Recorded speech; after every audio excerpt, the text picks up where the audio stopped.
Thank you for listening to Lone Star Community Radio. This program was broadcasted and recorded live from the LSCR studios in downtown Conroe, Texas. Lone Star Community Radio is supported by listeners like you. Donate and sponsor today. For more information on getting involved with Lone Star Community Radio, contact us at lscrstudios@gmail.com or visit us online at www.irlonestar.com. Oh, Do you know a little bit about our campaign at all? I mean, I read your website. I basically gone through your website pretty extensively, and then checked out your social media, and it's really. And again, this is kind of what I want to get to the interview. So why don't we just take a quick breath, and then we can talk about it. Okay. Real quick. You're listening to Mornings on Lone Star here on Lone Star Community Radio, irlonestar.com worldwide, Conroe's FM 104.5, 106.1. We are live in the studio, guys. That means we are on Facebook Live, YouTube Live. So if you're listening on our app, tune in right now because I got a very special guest in the studio. We got a person running for the President of the United States with us. We have Ryan Binkley on Zoom call with us. Ryan, what's going on? Not much. It's great to be with you, Dick. So proud to be here back in Texas. Oh, yeah. On a 7-day tour through Iowa and New Hampshire, so I'm home, and it's great to be here. Well, I want to let the viewers and the listeners know, if you want to know any information about Ryan, I put links to his website. It's binkley2024.com. And also I'll put his social media links and all that kind of stuff in the description. And then if anything else through our conversation we need to add, we'll add it. But right now you can check out the general information about Ryan while we're talking about running for president. And to let folks know, Ryan is in Dallas right now. So were you born in Texas? No, I was born in Columbus, Georgia, kind of a small town, southwest Georgia. And got here probably when I was about 5 or 6 years old. And I've been here most of my life. That's awesome. And let's start with day one. You have been a successful business guy from what I'm reading about you. You've been involved in Texas for a long time. And then you woke up one day and said, I'm tired of this crap that I watch on TV all day with these presidents, and I want to run for president. That's it, basically. So, yeah. We have a slogan in one of our speeches called the Way to Freedom. And some of the young people said, hey, that's a good acronym, WTF. So we have these WTF, but it says the Way to Freedom in small. I love it. I love it. So, I was going, where's the freedom? What's going on around here? So it was a little different than that, but somewhat like that. So. Yeah, I feel like right now, I especially like a little bit before COVID, around COVID time to today, I feel like we're all stuck at like the old school DMV, and we don't have the proper like paperwork. So when it's finally we get our name called, it's like, oh, you need file C40, and you're like, oh, okay, and then you have to wait in line again after you find the file, and it's like it's weird because I don't know what it is about the current culture with politics. It's just like I feel like I'm misinformed and I'm waiting a lot. That's why I was kind of making that analogy to. No, we are in like the twilight zone. We have got so many things going on. We see corruption, on both sides. Actually, I could go into detail since what all I've learned since I've been here. But the politics of everything, from the Republican National Committee politics to presidential politics to media politics, so many things. At the heart of this whole thing is a message that God, I really believe this, God's got a plan for our country. He wants us to end this kind of culture of division, focus on some real things that matter, because this is what I think, Dick. I think something's coming we're not prepared for. My background's mergers and acquisitions, finance and economics, and we are in trouble. And the way I see things, and we can go into detail, if we don't make some big changes, our children and children's children are going to be impacted for generations financially and culturally. If we don't break this division, we won't be able to solve anything that's really relevant to our lives. Yeah, it's kind of weird because, I would say for like the past 70 years, I'm a big sci-fi guy and things like that. And I love these, 1984, like that thought process of people creating fiction, predicting what we think the future is going to be. And then there's little snippets from all those authors and those great thinkers of like, oh, this is actually happening, but we didn't really think it was going to be coming from this angle. It's actually from this angle. And especially with the division idea and then the way the world, especially like the corporate world, like when people think of the corporate world, It's completely different. We're not thinking giant billboards like from Back to the Future where it's everywhere. Like we're not thinking that. We're actually it's the complete opposite. They literally want to buy everything and control everything. And it's a little weird. Like the other day I was reading an article about how many corporations and hedge funds or like those type of companies are just buying residential homes. And I was thinking to myself, I was like, I wonder who thought of that because why did they all of a sudden just start doing it? Because I feel like they would have been doing that for a long time ago because of how easy it is just because they have the cash. So all of a sudden something changed in that world of making money. And so I was like you said, there's something coming. I'm like, this doesn't make any sense. What is coming? Like I don't really know. So can you give me a little insight? Tell me give me some crazy dystopian kind of overview, but then give me a positive because I need a positive. Okay, yeah. So deep state, dark. There's some tough things out there. I mean, so many people are expecting economic failure really in our country at some point in time.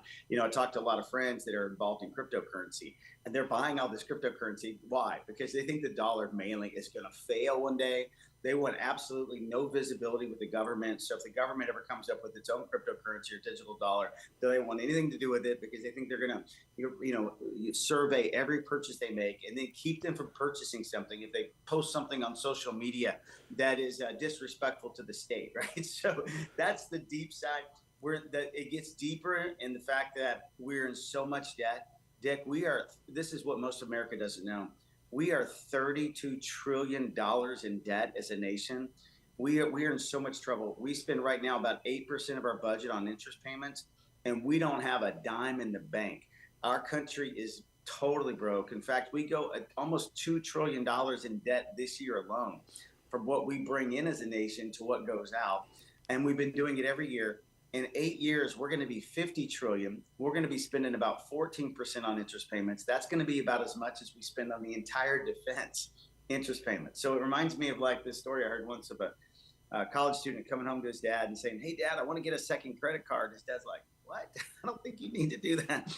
And he's like, "Son, is your credit score good?" And he goes, "Dad, I think it is." He's like, "Why do you think that?" "Well, they call me every day and tell me my debt's outstanding." That's pretty funny. That's what our country feels like today. They think their debt is outstanding. It's not outstanding. We can't afford to put interest payments on credit cards of our kids. And so this is what's happening. So we see some things that are really broken, and it's so broken division-wise. Nobody's solving the healthcare problem we have today. We have 40% higher inflation in healthcare. I mean, 30% higher on rents, mortgages, gas, auto. It's weird. It eats people alive. I spoke with a lady the other day at this. She was checking us in our hotel. And she goes, "Ryan, you're running for president. My rent went up from $600 to $1,400. Please do something." I mean, this is where we're at. Well, and let me ask you this: with COVID happening, that really got because I'm a big conspiracy guy, and words like deep state get me excited because I never fully corruption. I never understood corruption because to me it's just like, oh, people just can just do whatever they want, but it somehow when COVID happened. Just the guys in charge. Well, it's more of like when someone tells me racketeering, I'm like, I don't know what that is. Like, I still don't understand what racketeering. I look it up, I read about it. I'm like, I want to see it. Like, I want to see it firsthand. Like, what is racketeering? But going back to the rent and all this kind of stuff, it's weird because it's like the catalyst was COVID, but was it? If that makes because no one knew the residuals of COVID. No one knew, and maybe some people. Maybe some people did. I don't know. You know what COVID was, Dick? COVID was the tipping point. So we've been doing this for decades. I mean, we've been going in debt, spending too much money, that kind of stuff. But there's some point in time where you have you can navigate it. You can make through it. And we kept 0% interest rates for 15 years during this time. So you go all the way back to Obama, and the Fed's keeping interest rates artificially low. Well, that makes what? Home purchases easy. I can buy more of a house today, 0% down. Why? Because they keep going up in value because they're easier to buy. And so therefore you have this artificially inflated housing market that we have today. And then all of a sudden you've got now us spending so much money, then boom, COVID hits. When COVID hits and they shut down the country and then they print literally trillions of dollars, pay us to stay home. And I mean, trillions of dollars. And they're flooding the marketplace with cash. I've got friends that got millions of dollars. They didn't really need it. I mean, this is the way it is, right? Business. And they're like, this is the only time, you can keep the cash, right? So, I mean, it's just some people really needed it. We needed it for a time, but we were actually able to pay it back. When I talked to our bank and I said, I want to pay it back, they're like, you're the first person that's come to me because we didn't have to. So they're just giving cash away. So this is the problem. When you give cash away, what happens? Money supply increases so much. That's what's caused the inflation. It's like if you and I were playing Monopoly, and all of a sudden we just doubled all the cash on the table, and then we started bidding on Park Place. Well, Park Place is more expensive now because you and I got double the cash. That's what's happened, and that's what inflation Yeah, is. because I felt like our government during COVID really failed in a leadership position because no one really, and I guess this is the blessing and a curse of having 50 states because every state gets their own right to do whatever they want. So it's kind of like the great experiment. And let's see how we're all going to, roll with the punches on this COVID thing. But also at the same time, like we came out of it not stronger.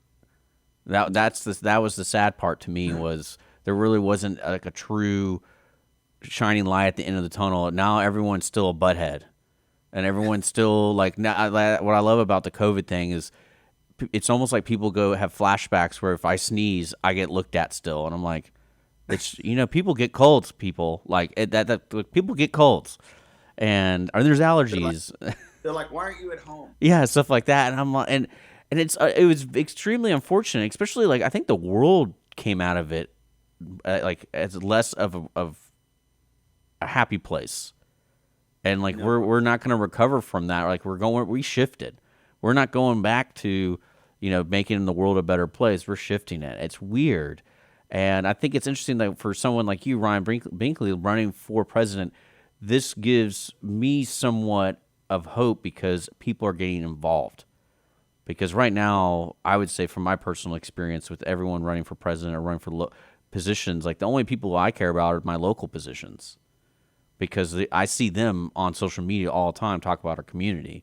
But then at a certain point, when it hits like the state level, I'm like, I don't really care. We have Ted Cruz who goes on the news and just talks trash, and then that's it. Like, I don't really see him do anything. Even though he's from Houston or he lives in Houston, I don't know. If that makes sense. Yeah, you know what it reminds me of? It reminds me of that movie Titanic. When the ships goes down and the band's out there, and then the captain comes out, it's like, hey, everybody keep playing. Let the music play on, right? So let's just calm everybody. It's going to be okay. I've been out there quite a bit now for the last 4 or 5 months. Most of the Republican candidates, even that you see, are just talking about minor things like, okay, we need to do what Trump did, but have a better personality. I'm not as caustic as he is. But this is what most people don't understand. President Trump went $7.5 trillion in debt underneath his 4 years. His policies, he's not a fiscal conservative. So you just have to know that about him. And most people don't, because we like a lot of his policies. I mean, I supported him both elections, but he's not an economist. He doesn't look at money supply as a problem. And so I think money supply is a big problem because once you increase it all the more, that's what causes inflation. He thought we could grow out of it, but we really couldn't. So, it's one of these situations where now most Republicans, they don't even know what to do because we haven't made any cuts in 30 years in our country. We haven't cut anything. We've got a bureaucratic state. We've got hundreds and hundreds of thousands of federal employees up in D.C. We've got now, inflation, as I mentioned, in Medicare and Medicaid, Obamacare recipients. All these guys have inflation 40% higher than regular inflation. So we implemented a plan to de-socialize healthcare. And the way we're going to do that is through competition, price transparency. You wouldn't believe this, but these pharmaceutical drugs, we pay 300% more, 250 to 300% more on drugs than any other nation in the world. And I'm like, why do we do this? We allow them to do this because we give patent extensions 15 and 20 years longer than other states do, other countries. And so it's like, as soon as we decide to do this right, we can get our costs down. I mean, bring sanity back to Washington, D.C., but also prudently invest. And we can do this. It's just going to take a different approach. Well, I want to let listeners know I'm talking to Ryan Binkley. He's running for president, and on his website, Binkley 2024, you can actually he has a great area where he talks about the vision, and he has the economic plan on there, and he has other things that, like he was talking about, the healthcare, which is, there's so many multiple issues going on in this world, and it's too big to accomplish, to be effective. I feel like, to fix these things, and especially like you're saying with the economic stuff, because I feel like that kind of thing, once it happens, and it's kind of like our country, the people in the United States have zero confidence in our government right now. I feel like. No question. That we trusted them. Most Americans are working 40, 50, 60 hours a week. Yeah. They trust stewards that, the politicians they hire to help run the country are going to be decent stewards of the money and the resources in our economy. And what's happened is they violated that trust over and over. And here's why. They keep trying to buy votes. So they're buying votes today with our children's financial future. So when you look at these guys and they're like, hey, I'm going to give $500 billion and pay college tuition. I just did a town hall at New England College in New Hampshire, and we had a lot of great students there. And I was saying, let me convince you that it's not in your best interest that we pay for your tuition. And here's how. Because if I do it for you, I got to do it for everybody for the next 20 years. And now, if we do that, that's trillions of dollars. And so that's going to cause you to not be able to buy a house. You can't buy a car. Your financial future is going to be a wreck, all because we just doing this for you. And they all went, oh, okay, I get it now. They're not told the whole story. Yeah, because I was thinking, because I'm not an economist, I'm not a big money person, meaning like the impact, because that's a lot of cash. And I was thinking, if they pay off these student loans, wouldn't that make, like, all these schools, or that money's going somewhere, right? That's going towards the schools, that's going towards the government and the banks. And I was like, wouldn't that make school more expensive? Absolutely, it all does. Because absolutely, because and this is what raising interest rates does too. So so we have all this inflation now, and you know what the Fed does? They raise rates, so all the banks are raising their interest rates now. So now a house today, Dick, costs about $900 more for an average sized home in the United States, which is $400,000. That house will cost $1,000 more a month for the same price house than it did just 2 years ago, because interest rates went up. So actually, when they raise rates, that causes inflation as well. But their goal is to actually put people out of work, so there's less of a demand for goods and services. So it's the most corrupt, weird way of doing it. My plan is to make prudent cuts. So the only other way to stop inflation is to do something we haven't done in 30 years, and that's balance the budget. So we put together a 7-year economic rescue plan to balance the budget in 7 years. I mean, the federal government's the only entity in the United States. I mean, every state has to balance a budget. 46 states do. All of our businesses, you do, I do, every church, charity, company I know, except for the federal government. And so this puts us on a balanced budget plan for 7 years. And it's not too austere. We can do it. See, it's funny. I was talking about conspiracy and thing. That was one of my conspiracies with the IRS and all that kind of talk about hiring agents and the cryptocurrency that they're talking about. You're saying that the U.S. government wanted to do their own cryptocurrency kind of thing, is because they needed cash on hand, because they needed to collect this money, because, like you said, they know it's not good going forward. And like, we need to have this cash on hand because right now we're in the red and we need to figure out how to collect, because we're doing a horrible job collecting. And that's what I was like, when they started talking about that crypto thing and they started talking about the IRS, I was like, yeah, I think they're finally waking up and realizing they need to start collection. And then crypto makes it a lot easier to, like you said, track, but also you can send it to them directly, like instantly. And so it's just... Because there is a benefit to the crypto world, but it's also like, if the government, they're going to come get their money. So you're right. They want visibility to every purchase that you make.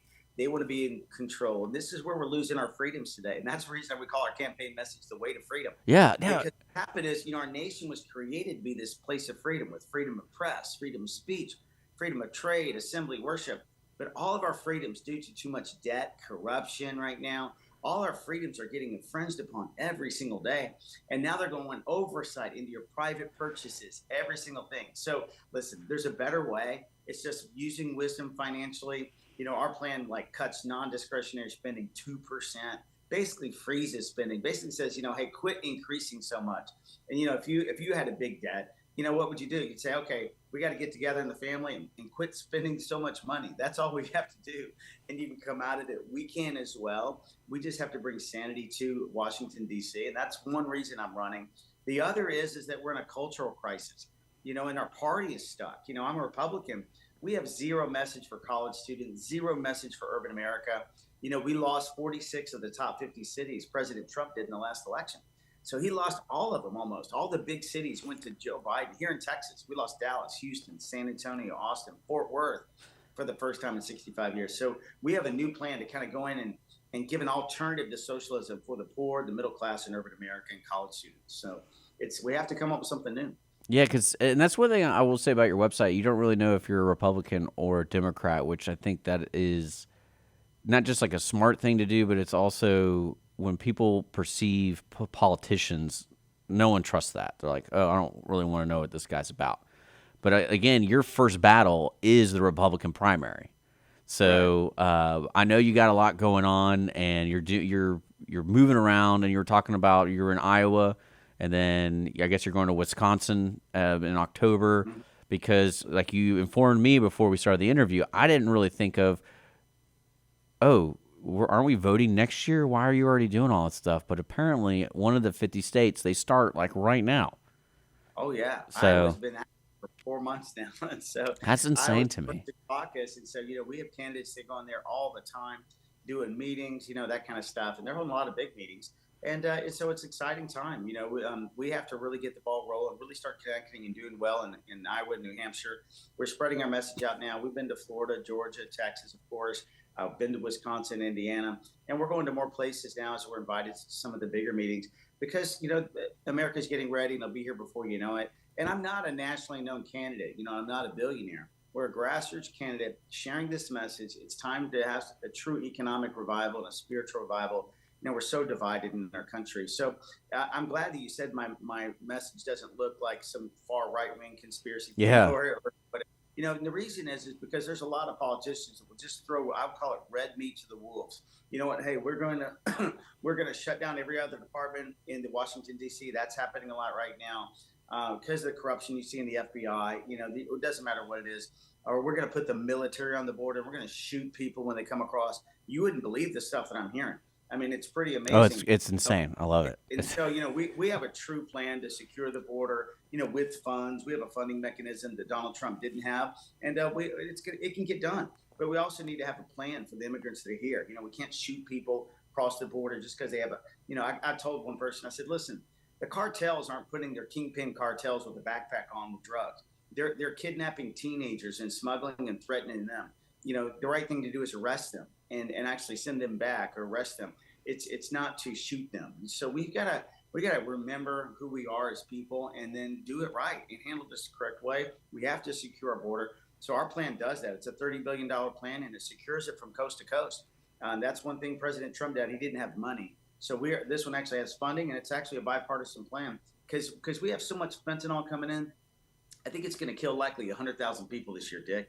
And most Republicans and Democrats are just fighting, not doing anything. So my plan is let's get together and get a real solution for it. Yeah, because that's one thing I have learned about the current state of the government is when we do face a trial, we do not respond quickly and effectively. And then usually what happens is we find ourselves with our pants down. We're like, what just happened? And we don't really do anything to recover from it. That's the sad part. But that's why we get people like Ryan Binkley running for president because that's the result.